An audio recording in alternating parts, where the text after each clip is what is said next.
one of the things that meant a lot to me in the Bible was when Paul was writing a letter to the friends and followers of Jesus who were living right in the belly of the beast, of the largest empire the world had ever known.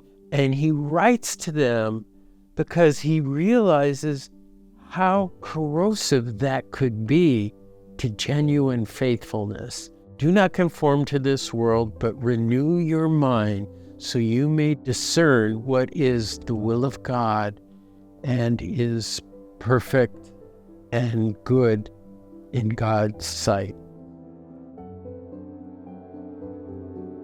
My name's Steve Chase. My pronouns are he, him, and I'm a member here at Friends Meeting of Washington in the District of Columbia. Through my teens and even into my early 20s, I had a very conformist view of Israel Palestine. I thought there was little or no legitimate grievance that the Palestinian people had against the state of Israel, that Palestinians were only motivated by unprovoked hate and anti-Jewish bigotry. And I believed at the time that anybody who had any criticism of the state of Israel's treatment of Palestinians was either an anti-Semite or a self-hating Jew. It started shaking things up that, my Jewish friends who I trusted and I knew they were committed to the Jewish prophetic tradition of justice and peace. Some had gone and worked on a kibbutz. Some had gone and visited for shorter periods of time. And they came back and were telling me that things are not right there. What's happening with the settlements, what's happening with Palestinians, the mass incarceration of Palestinians, and telling me some of the history of Zionism that I had assumptions about, well, this is purely a liberation movement for Jews, and the creation of Israel was sort of reparations for the horrors of the Holocaust. But the thing is, it was done largely by the U.S. and European powers, who at that time totally dominated the UN when it created the partition plan, and essentially outsourced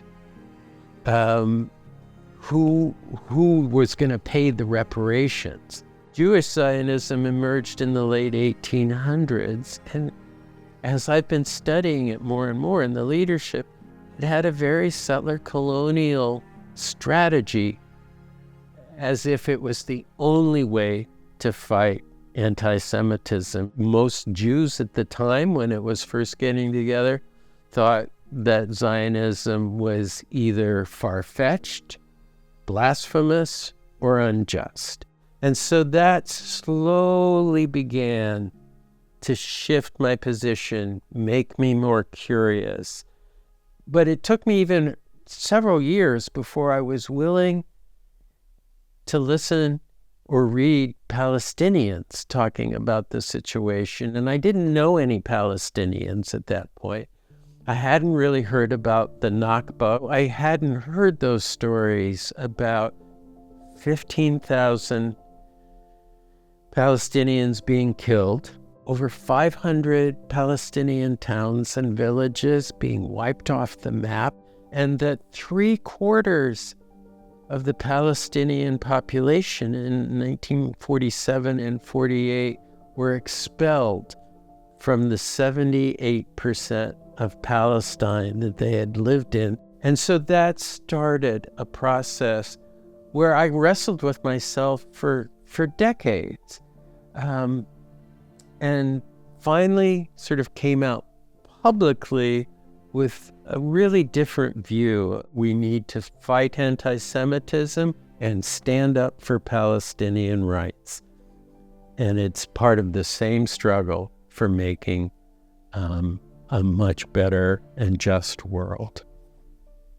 soon after October 7th, but when you could see the handwriting on the wall that 2.3 million Gazans were going to be collectively punished, there would be mass murder, there would be starvation, there would be disease, there would be total destruction. The Peace and Social Concerns Committee here at Friends Meeting of Washington came up with this beautiful banner, and then in the middle, in somewhat larger type, was "Never Again for Anyone." And here we are in the nation's capital, and our meeting could not come to agreement that we should hang it on our fence.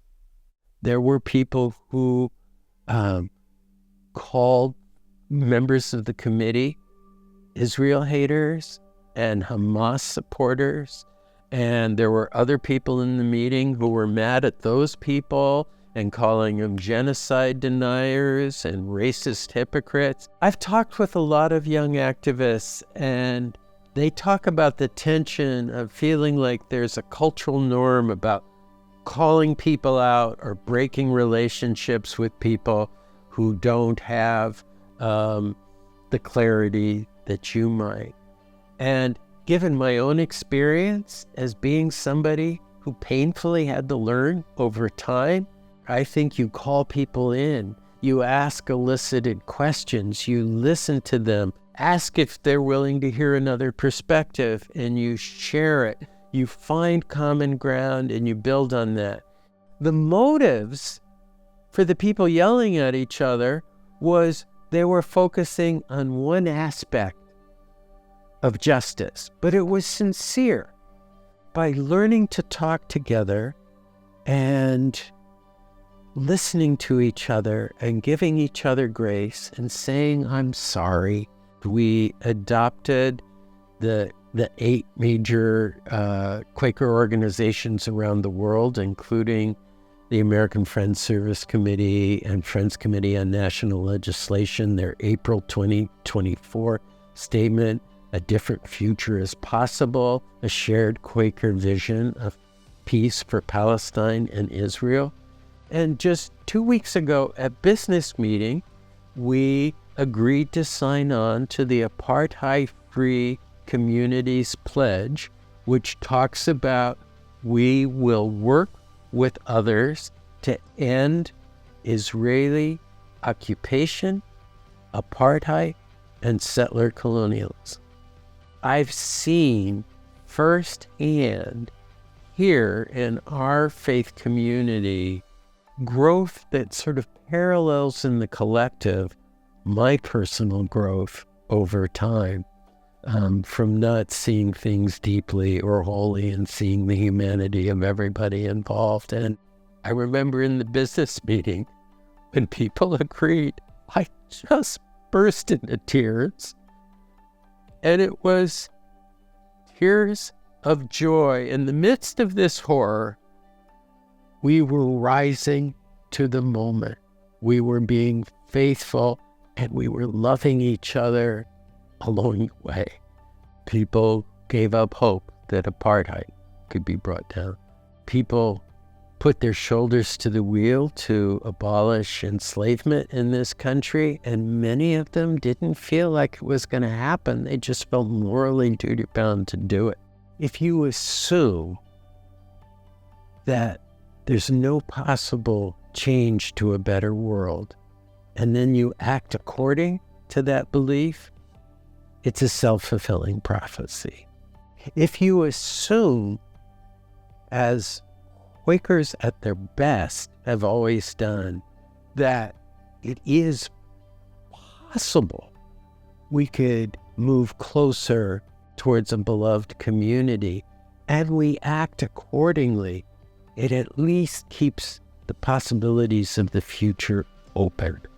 In this current moment that we're in, we don't know if we're going to be midwives to a new culture, or we're going to be hospice workers to the death of our culture. But either way, what is required of us? Love, tenderness, helping each other, seeing each other out, And it's not waiting around and, oh, God will automatically do this for us.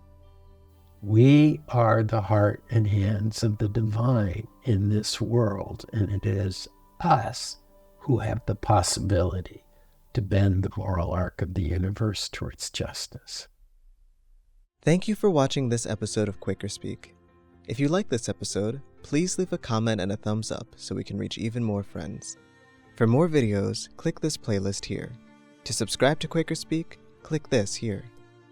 And to support us, click here. Thank you so much for watching. Happy Thursday.